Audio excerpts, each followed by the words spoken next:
Boa noite a todos, muito bem-vindos. Que Jesus nos ilumine. Mais uma vez estamos aqui, uma conversa sobre o livro dos médiuns. Lembrando sempre que na segunda parte todos nós somos trabalhadores mais intensivamente, porque a partir do momento que nós chegamos aqui, nós já estamos ajudando com a nossa energia, com o nosso pensamento. Então vamos fazer aquele pedido mental e mentalizar aqueles que precisam mais que nós. Muito obrigado pela presença e vamos começar a nossa reunião. Como foi dito, agradecemos aí a presença de todos e vamos pedir a Deus que nos abençoe, que nos ofereça sempre a paz, o entendimento, a calma, para que nós possamos solucionar as nossas dificuldades, os nossos problemas. E vamos pedir aos mentores da casa que eles possam nos orientar, nos dirigir na reunião da noite. Em nome de Jesus, dos bons espíritos, nós damos início à reunião. Dando continuidade, nós estamos estudando o livro dos médiuns, o capítulo 12, que é pneumatofonia e pneumatografia. Fonia é a escrita direta, ou seja, os espíritos eles escrevem diretamente. Então eu só estou dando uma lembrada para vocês entenderem, e vocês estão vendo a pedra aqui escrita por Moisés. Um dos exemplos mais característicos da escrita direta foi a da pedra de Moisés, onde Jeová, o espírito protetor dos judeus na época que eles chamavam de Deus, escreveu nas pedras diretamente o Decálogo, ou seja, os 10 mandamentos. Então, nós vamos terminar. E a pneumatofonia é quando o espírito fala. A gente ouve a voz e todo mundo ouve, que a gente vai falar sobre isso hoje. São fenômenos hoje um pouco mais difíceis de ocorrer. Como foi dito, porque a evolução do planeta, a evolução do homem hoje, já permite essa compreensão dos fenômenos espíritas, né? Porque a própria ciência já estuda isso. Então, são mediunidades existentes, mas elas não são assim tão intensas, né?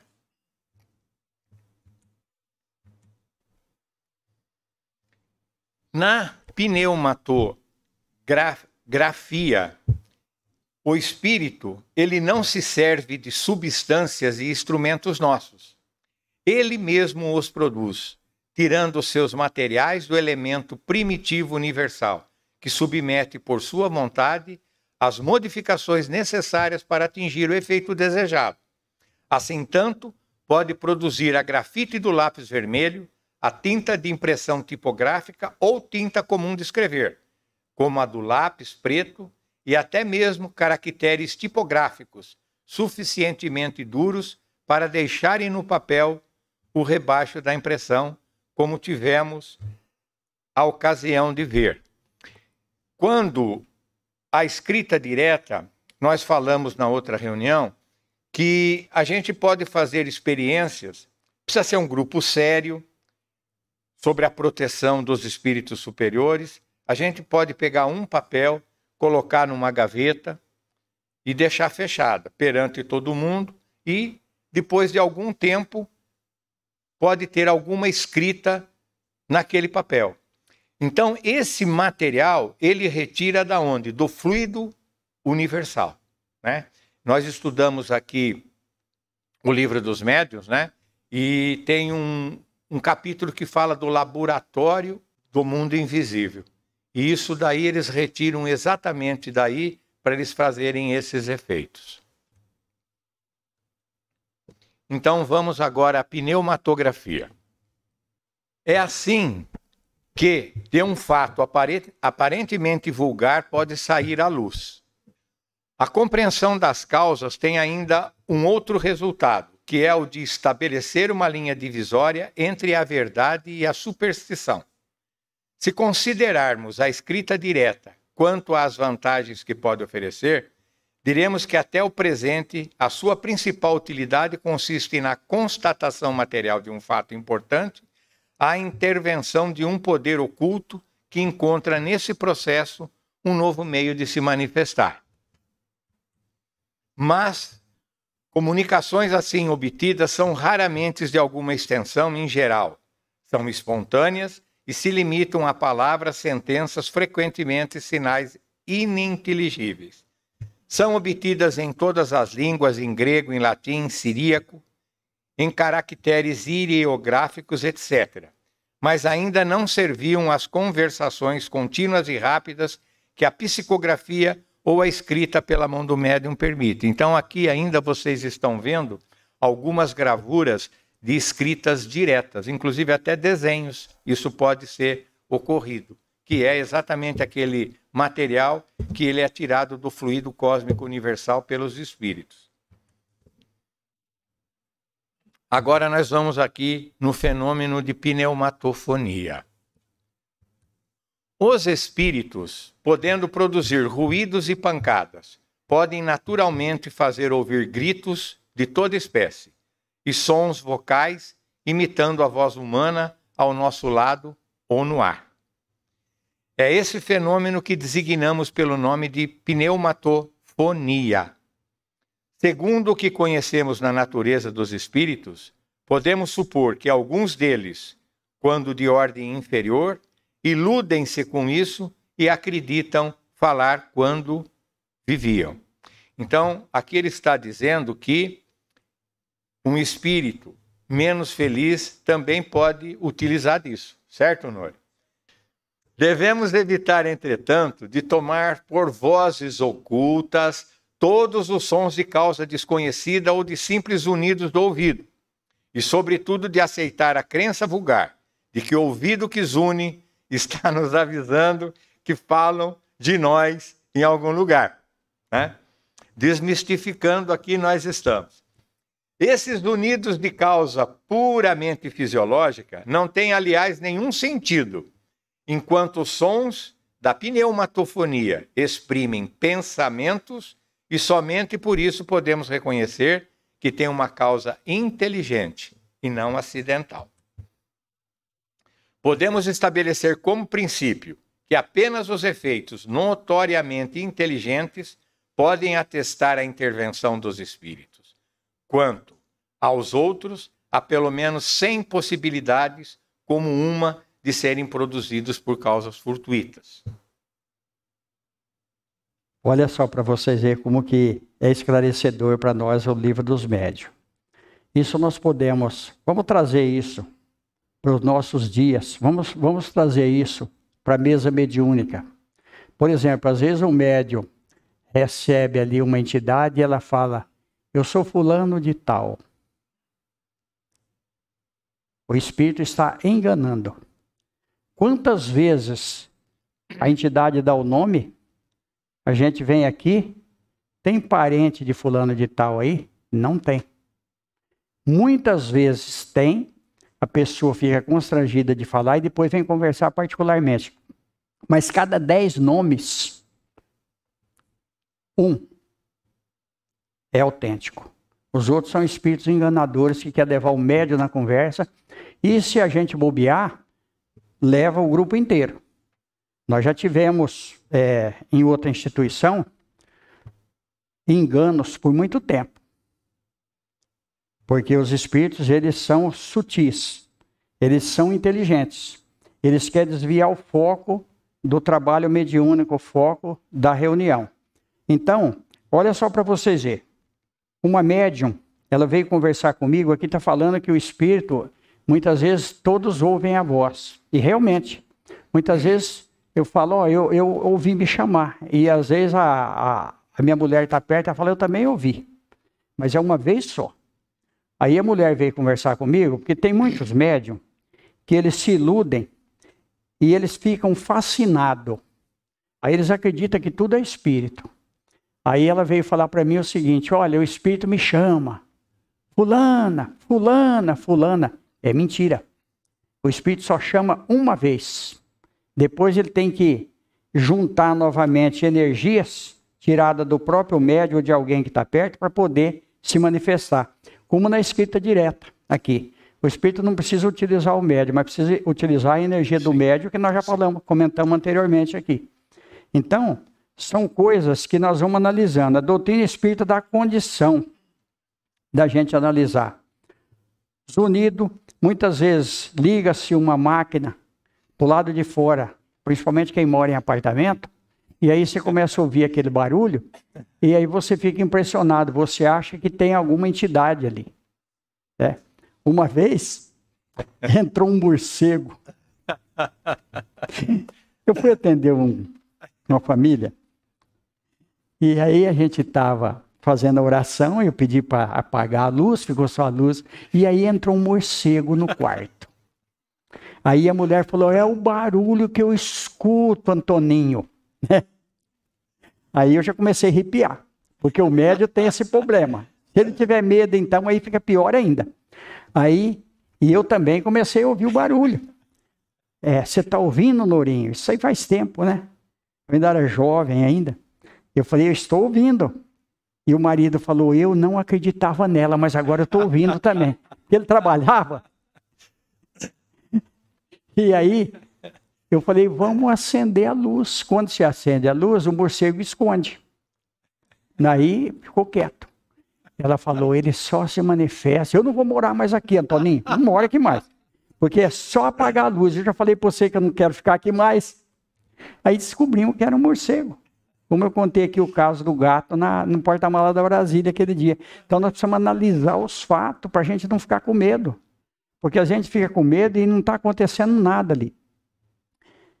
Então, quando eu e o Roberto, nós somos velhos de espiritismo. Nós já fomos fazer muitas visitas que nós saímos frustrados das visitas. Então, vamos lá.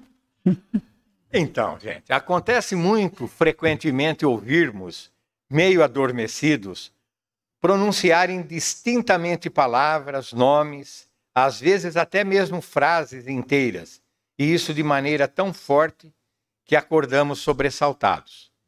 Embora possa acontecer que em certas ocasiões sejam realmente uma manifestação, nada há de tão positivo nesse fenômeno que não o possamos atribuir a uma causa semelhante à que expusemos na teoria da alucinação. Do resto, o que se ouve nesse estado não tem nenhuma consequência. Eu estou dando uma puxadinha porque o final que vai ficar interessante, que a gente vai mostrar umas fotos aí.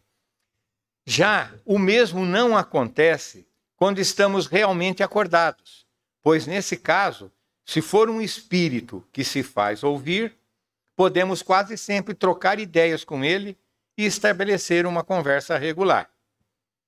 Os sons espíritas ou pneumatofônicos manifestam-se por duas maneiras bem distintas. É às vezes uma voz interna que ressoa em nosso foro íntimo.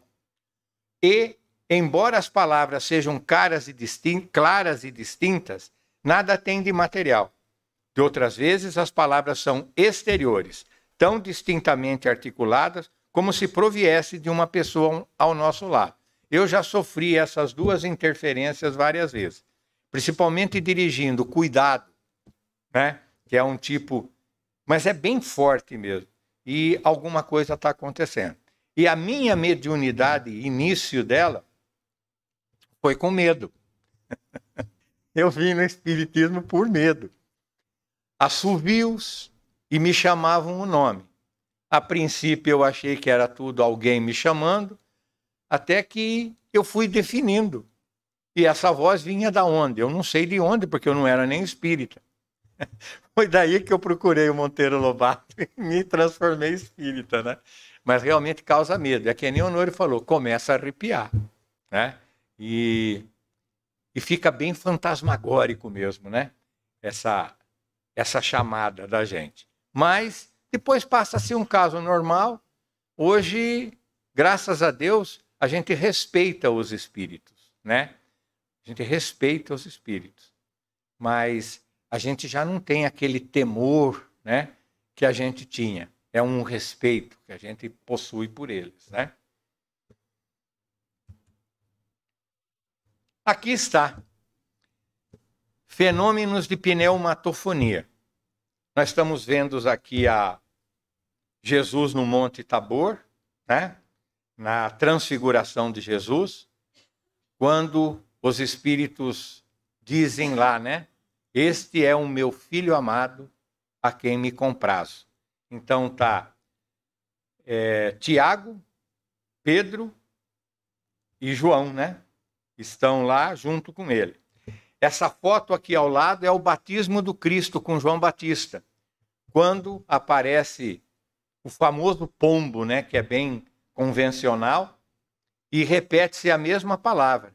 Este é o meu filho amado, a quem me comprazo. Então vocês veem bem que ele pode ser bem sutil para a gente, como ele pode ser como o som de uma trombeta forte que todo mundo ouve. Inclusive pessoas que às vezes podem estar numa outra localidade, podem ouvir. Mas isso é como o Nori falou, tem que ser bem raciocinado, tem que ser bem observado, para a gente não deixar as nossas emoções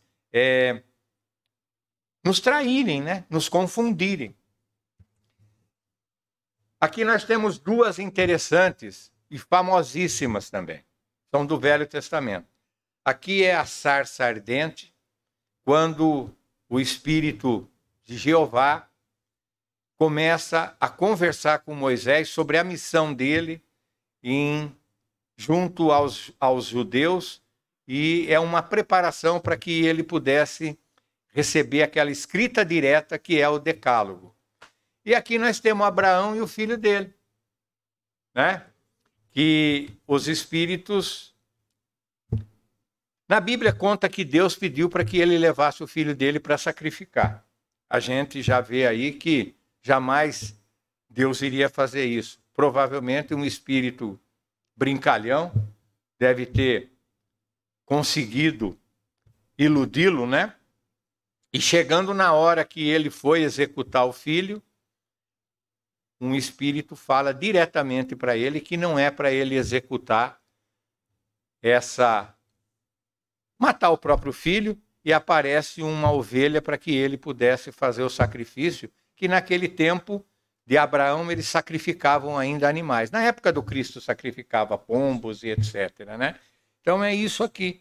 Então, olha, gente, a gente está praticamente chegando no final. O próximo capítulo é a psicografia. E eu abro aí para o Nori contar mais algum caso.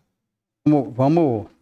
Olha só para vocês verem como que a mediunidade, se ela não for bem cuidada, se a gente não estudar e se a gente não prestar atenção, ela leva o médium para o sanatório. Ou então até ao próprio suicídio.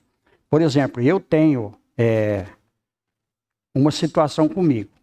Por exemplo, às vezes eu estou conversando com a pessoa, estou atendendo a pessoa, às vezes não é nem num atendimento no centro espírita, às vezes eu estou conversando com a pessoa em qualquer lugar. Aí me vem alguém que às vezes eu vejo e às vezes eu não vejo. Mas ele fala, eu sou fulano de tal. Por exemplo, eu sou marido, ou eu sou tio, ou sou filho. Isso já aconteceu aqui numa reunião nossa da quarta-feira à tarde, em que o rapaz veio e falou para mim, é minha mãe, e contou o que aconteceu. Só que como é mãe, aí entra o discernimento do médium. O médium precisa saber para quem ele pode falar e como falar. Porque às vezes a pessoa não está preparada para ouvir. Então a entidade vem e fala para mim quem ele é, ou quem ela é, qual a afinidade com a pessoa que a gente está conversando, para que a gente possa orientar a pessoa. Então, de acordo com aquilo que eu estou recebendo, isso em palavras, dentro da cabeça. Por que que o médium tem muito problema? Porque isso é falado dentro, não tem como explicar isso daí. É dentro da cabeça. Vem, fala, eu estou ouvindo, e é só eu que estou ouvindo, porque naquele momento eu estou conectado com a entidade, e aí é a hora de acordo com aquilo que ele está falando, passar a orientação. Então, isso acontece muito, mas muito. Então, às vezes, o médium fala alguma coisa que ele nem sabe o que ele está falando, porque vem na hora ali. É dentro da cabeça, ele pega e fala. Eu tive uma intuição, às vezes não foi nem intuição não. Foi uma orientação em palavras. Isso acontece direto comigo, direto. Só que agora, depois de um certo tempo, eu passei a administrar isso daí com mais segurança, porque de primeira eu não tinha muita segurança. E às vezes eu falava coisas que não deveria falar. E aí, ao invés de você ajudar a pessoa, olha a responsabilidade mediúnica aí. Se você não tiver uma responsabilidade mediúnica, você começa a falar bobagem. E aí, ao invés de você ajudar a pessoa, você atrapalha muito mais a pessoa. Porque pode um outro espírito também tomar o lugar de um parente da pessoa e falar. O próprio obsessor da pessoa, ele pode passar o que a pessoa tem para mim. Para que eu fale para ela, para derrubá-la mais ainda. Então, por isso, dou cuidado. E por isso, de não acreditar muito em médium. Nós precisamos analisar o médium. Vamos ver o comportamento do médium. Vamos ver aquilo que ele faz no dia a dia. Para a gente ver se realmente ele tem condição de orientar alguém. Porque muitas vezes o médium não tem condição de orientar ninguém, ele só tem mediunidade. E aí ele recebe o que vem e fala aquilo que não deve. É a responsabilidade. Está dentro de tudo isso daí.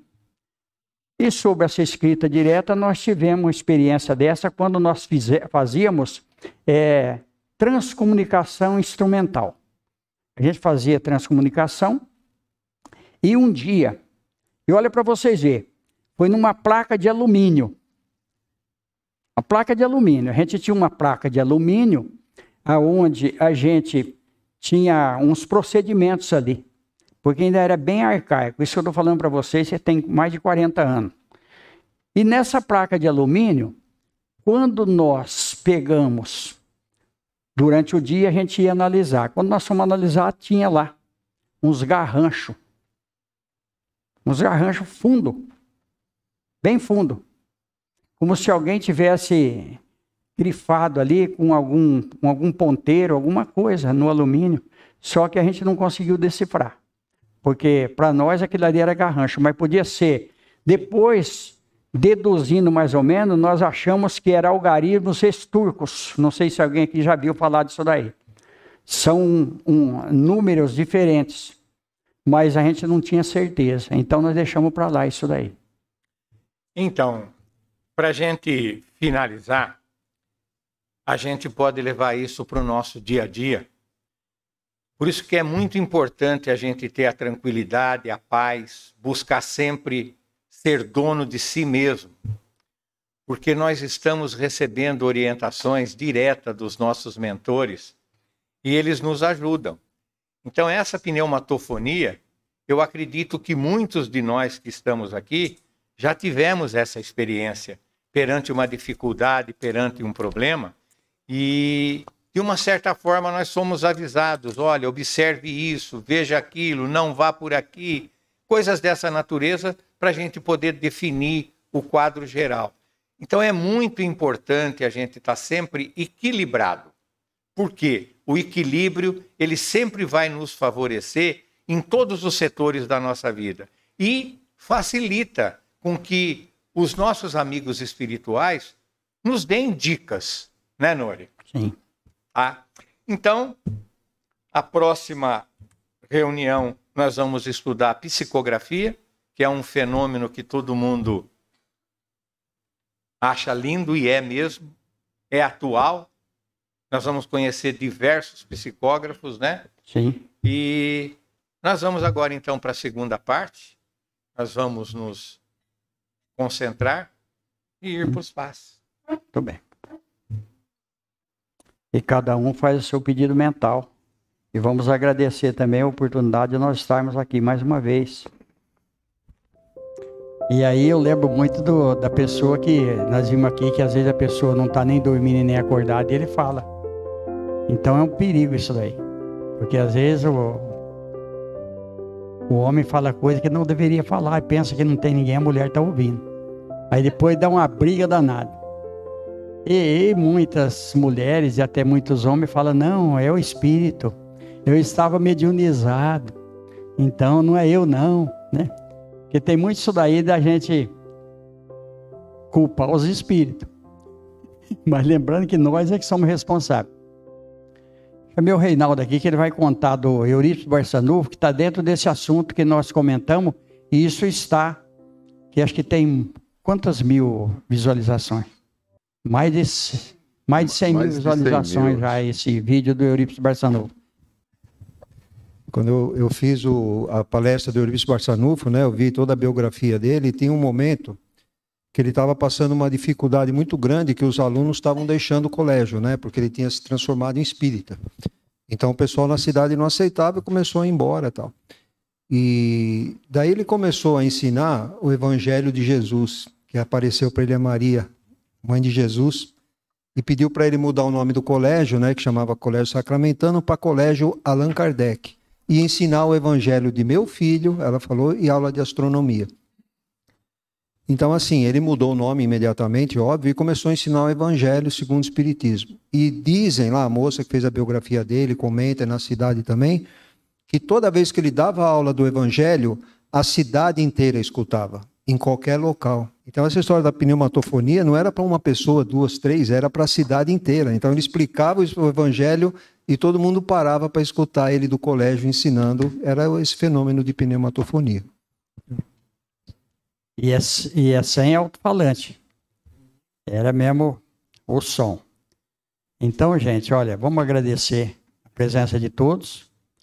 Que Deus nos abençoe. Está encerrada a reunião. Muito obrigado por tudo.